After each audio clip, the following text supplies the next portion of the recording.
Di balik pernikahan dua sahabat Nabi, orang yang soleh dan soleha yaitu Zaid bin Harisah bersama istrinya. Dua-duanya orang soleh, tapi kenapa mereka bisa bercerai? Berarti bukan hanya kesolehan penyebab rumah tangga itu bisa berlangsung nyaman, sakinah, mawaddah, warahmah. Memang kesolehan itu adalah nomor satu, tapi banyak faktor lain yang membuat kita bisa cocok dengan manusia satu ini. Rasulullah menyuruh kita untuk berta'aruf, mengenal satu sama lain, mengenal kepribadiannya, kebiasaannya, bagaimana keseharian sosialnya.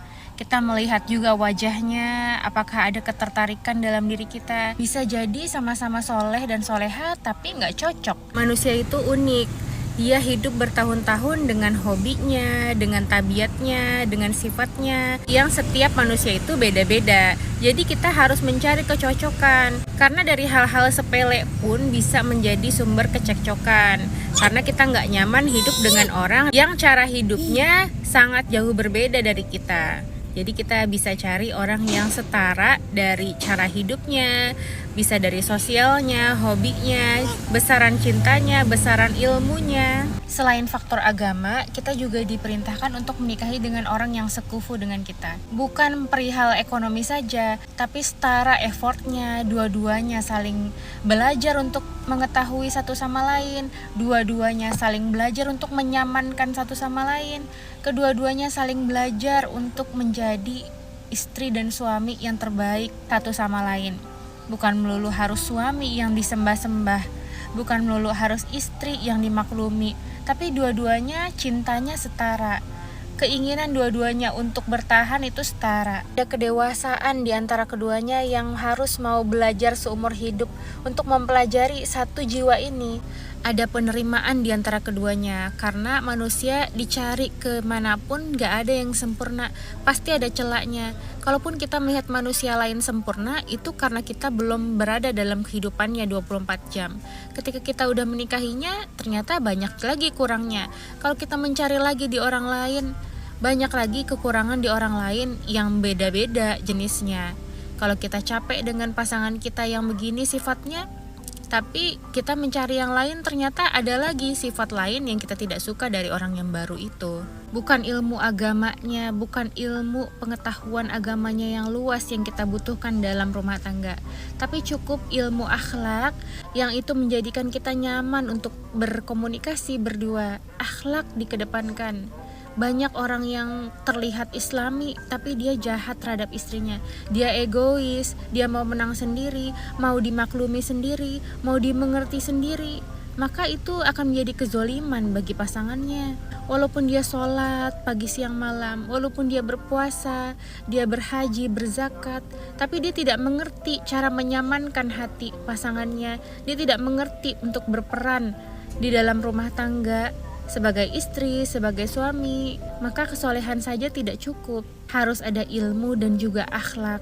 Kalau Rasulullah melihat istrinya ada celah, terkadang egonya tinggi, terkadang istrinya mau diperhatikan, marah-marah, Rasulullah bukannya mengeluarkan dalil yang mencerca, yang menggurui, tapi Rasulullah justru mengeluarkan kesabarannya. Rasulullah mengeluarkan rasa maafnya, Rasulullah mengeluarkan keromantisannya. Lalu kemudian setelah tenang baru istrinya dinasehati dengan cinta dan kasih, bukan untuk menggurui dan menyakitinya. Begitu juga dengan suami. Jika suami ada salah, nasihati baik-baik. Dengarkan saja dia berbicara apa maunya. Lalu setelah tenang, setelah kita suapi makan, kita siapkan mandi, baru kita beritahu bahwa sebenarnya apa yang dia katakan belum tentu benar semuanya. Karena suami juga punya salah. Semuanya kita manusia biasa, harus ada penerimaan untuk bersyukur dan harus ada kesabaran untuk bertahan. Rumah tangga memang tidak selamanya indah, tapi rumah tangga juga tidak selamanya menjadi neraka. Kita bisa saling bertumbuh bersama, mau belajar bersama, berubah menjadi lebih baik bersama. Tapi kalau salah satunya saja yang berubah, maka pernikahan itu tidak akan lama karena manusia punya batas kesabarannya. Manusia punya batas. Kalau salah satu saja yang berjuang, salah satu saja yang punya effort, akan ada titik jenuh dan lelah. Maka jangan sampai pasangan kita jenuh dan lelah terhadap kita. Dengarkan keluh kesahnya, jadilah sandaran paling nyaman bagi pasangan kita. Jangan biarkan mereka merasa sendirian, jangan biarkan mereka merasa terzolimi. Maka carilah pasangan yang mau sama-sama bertumbuh. Orang yang bermaksiat kemarin pun bisa menjadi baik kalau mau belajar. Tapi orang yang sudah merasa baik, sudah merasa soleh, maka dia tidak akan mau belajar. Karena dia sudah merasa cukup terhadap dirinya. Jadi anjuran Rasulullah untuk mencari agamanya yang baik agar bisa saling mengingatkan. Dan Rasulullah juga menyuruh kita untuk berta'aruf agar bisa mencari kecocokan. Dan Rasulullah juga menyuruh kita mencari yang akhlaknya baik, karena sebaik-baik manusia adalah yang paling baik terhadap Allah. Yang paling terpenting adalah wa zakarahumullahu fi ma indah. Allah menyebutkan nama kita di sisinya. Inilah pentingnya bermajelis, berkumpul bersama orang-orang yang saleh untuk mengkaji tentang kebaikan. Karena Allah juga merindukan dan menyebutkan nama kita. Coba kalau kita bayangkan kalau nama kita disebutkan di depan presiden saja, berarti luar biasa kita itu. Bagaimana kalau nama kita disebutkan di hadapan Allah Subhanahu wa Ta'ala? Maka tentunya baik yang memfasilitasi dan juga menjadi tuan rumah, semuanya akan mendapat pahala di sisi Allah Subhanahu wa Ta'ala. Amin ya rabbal alamin. Salawat dan salam kita persembahkan kepada junjungan kita Nabi Yuna dan besar Muhammad sallallahu alaihi wasallam,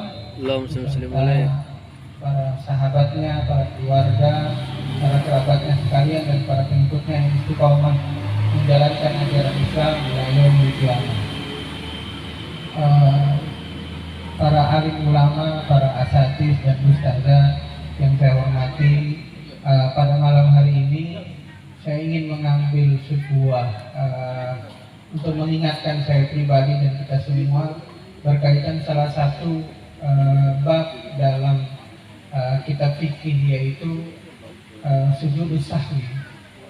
Nah, mungkin kita ini namanya kita manusia ini kadang kita akan pasti dalam ibadah kita terkadang kita lupa, atau terkadang kita biasanya karena sibuk kita atau sholat sendiri, kadang-kadang kita ini sudah 4 rakaat atau 3 rakaat gitu.